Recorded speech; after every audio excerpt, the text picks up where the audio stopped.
Enfin, nous avons entendu la voix du fils du président de la République du Cameroun, M. Franck Emmanuel Biya. Nous avons entendu sa voix, la voix d'un monsieur qui est dans le sillage de son père, dans les bonnes grâces du pouvoir camerounais, pouvoir qui règne sans partage au Cameroun depuis 41 ans.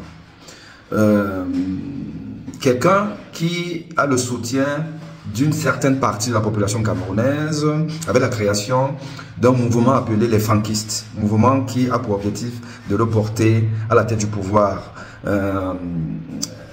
Une marche vers ce que les Camerounais appellent le gré à gré, car il est clair que, objectivement, M. Franck Biya ne réunit aucun atout objectif pour pouvoir présider aux destinées d'un pays qui est quand même en recul d'au moins 50 ans sur sa progression naturelle normale, en recul de 50 ans. Et d'ailleurs, à l'occasion donc, je crois du 41e anniversaire de la cession au pouvoir de son père, voilà, il a tenu un discours que je vous laisse écouter, nous allons analyser après. Écoutez-le.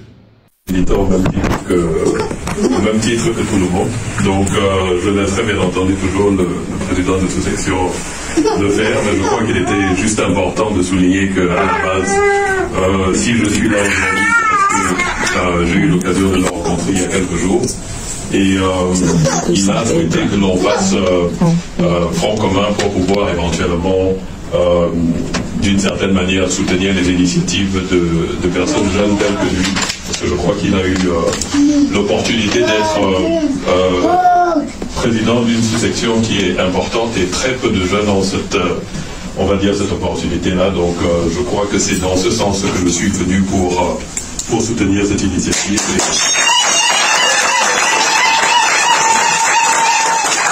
Rien de plus, parce que je crois que je ne souhaite pas intervenir d'un point de vue politique, parce que politiquement j'ai un devoir de réserve que je vais, que vous comprenez sans doute très bien.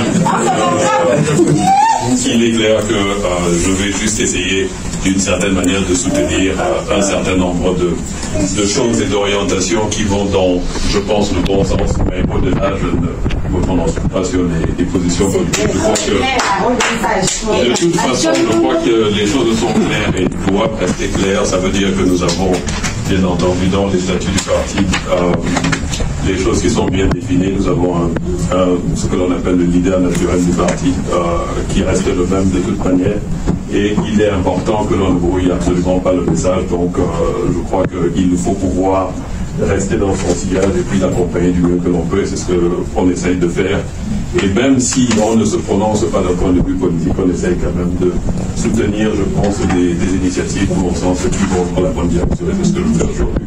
Donc, je ne m'attarderai pas plus sur le sujet, donc je vais laisser le président de la sous-section continuer son discours.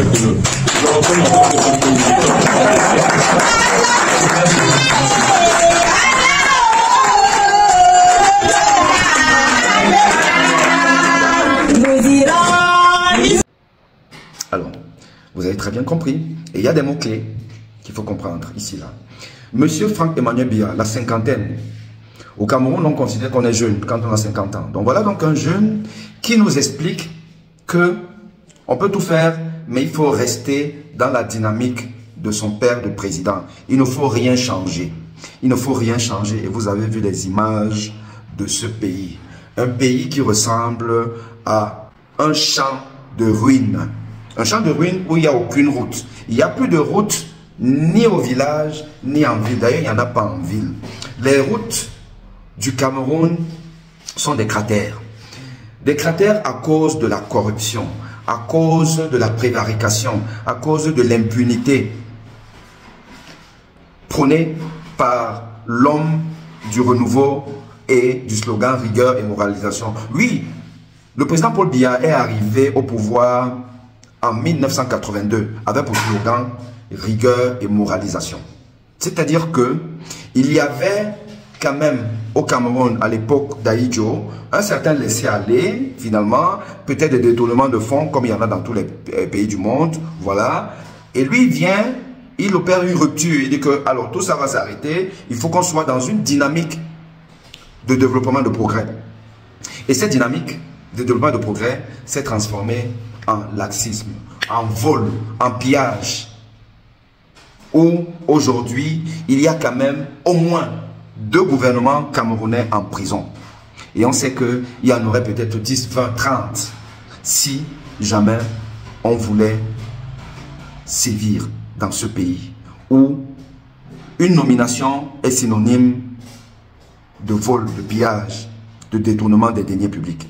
Voilà donc un pays que le fils du président de la République nous amène à conserver cette gouvernance-là, à continuer dans la même dynamique.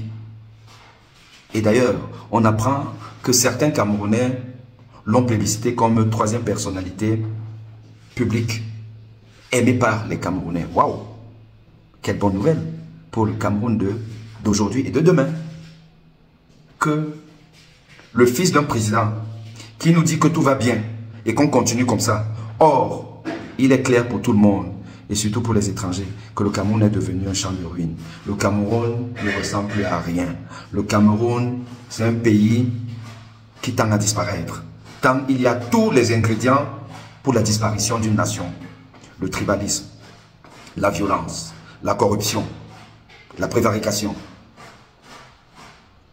la haine de l'autre, du bien commun, l'amour de la laideur du sous-développement. Voilà le pays que M. Franck-Emmanuel Biya, fils du président Paul Biya, veut pour le Cameroun.